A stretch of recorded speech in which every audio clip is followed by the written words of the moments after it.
Assalamualaikum warahmatullahi wabarakatuh.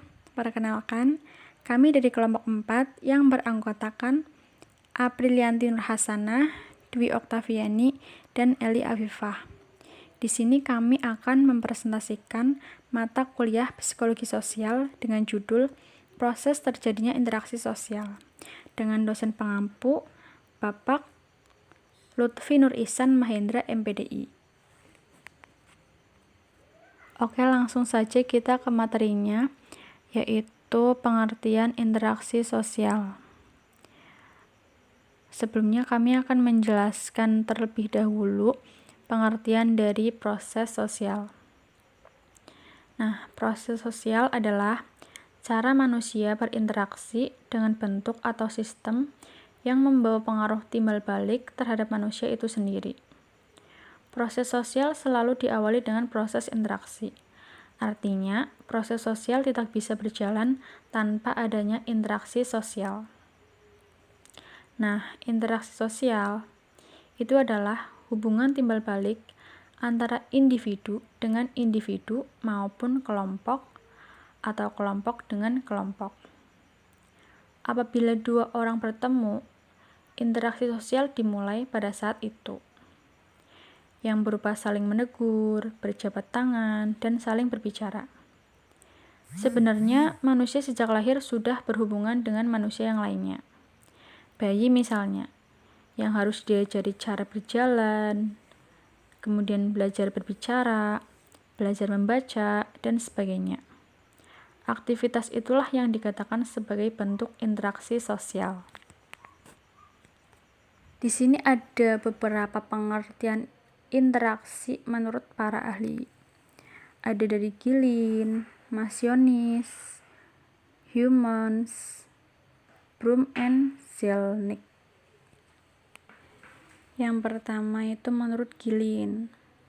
Menurut Gilin, interaksi sosial itu hubungan sosial yang dinamis antara individu dengan individu atau dengan kelompok atau hubungan antar kelompok.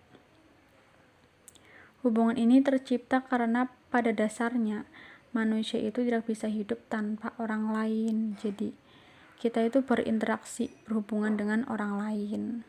Kita itu bersosialisasi seperti itu. Nah, yang kedua itu ada dari Masionis.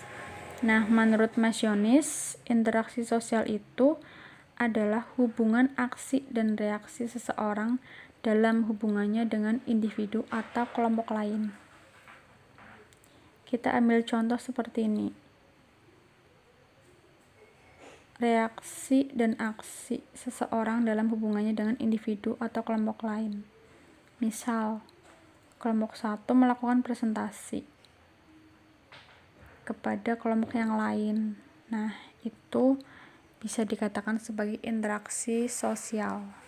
Dengan menurut Humans, interaksi sosial itu adalah proses kehidupan di mana aktivitas yang dilakukan oleh seseorang terhadap orang lain akan diberikan respon yang bisa berupa ganjaran atau hubungan dari orang lain.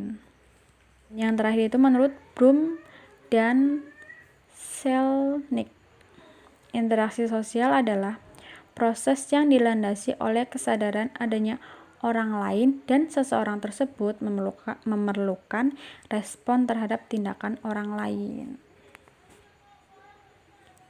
Nah, itulah beberapa pengertian interaksi sosial menurut beberapa ahli.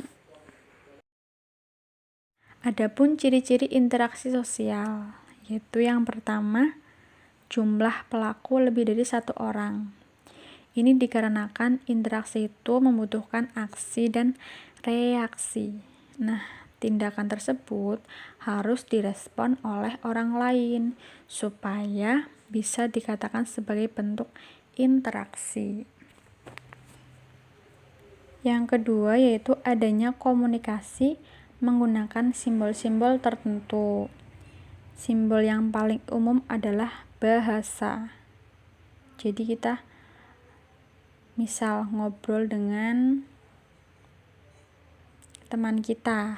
Nah, kita menggunakan bahasa Indonesia seperti itu. Dan yang ketiga, dalam interaksi sosial ada dimensi waktu, yaitu masa lalu, masa kini, dan masa depan. Artinya, dalam setiap interaksi sosial ada konteks waktu yang menentukan batasan dari interaksi tersebut. Nah, yang keempat, itu adanya tujuan yang ingin dicapai. Pihak yang berinteraksi memiliki tujuan yang ingin dicapai. Adapun bentuk-bentuk interaksi sosial. Yang pertama, berdasarkan pihak yang terlibat. Yaitu ada interaksi sosial antara individu.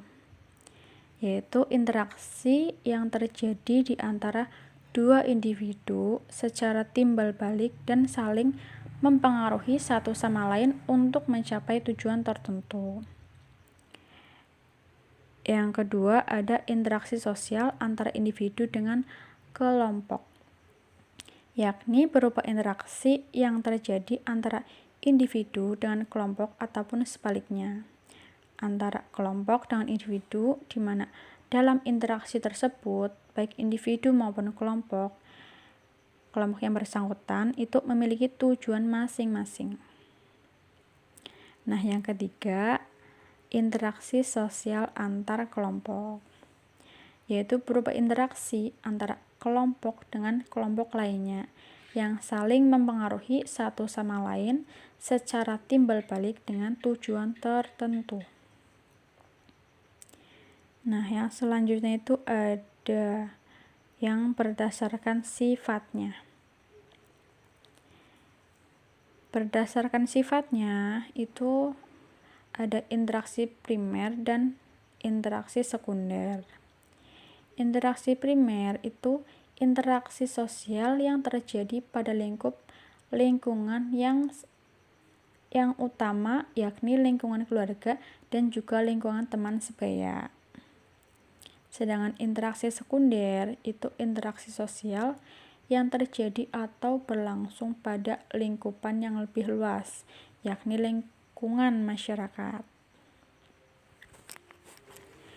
Jadi dari penjelasan-penjelasan di atas, kita dapat menyimpulkan bahwa interaksi sosial adalah hubungan timbal balik antara dua orang atau lebih yang terwujud dalam aksi dan reaksi.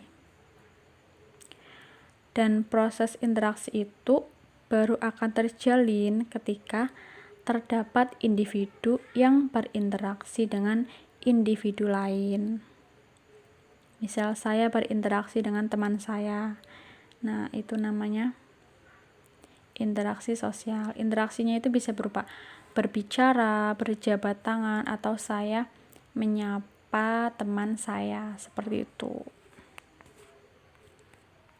Oke, itulah materi yang dapat kelompok 4 sampaikan. Semoga bermanfaat dan dapat dipahami oleh teman-teman semua. Kurang lebihnya mohon maaf.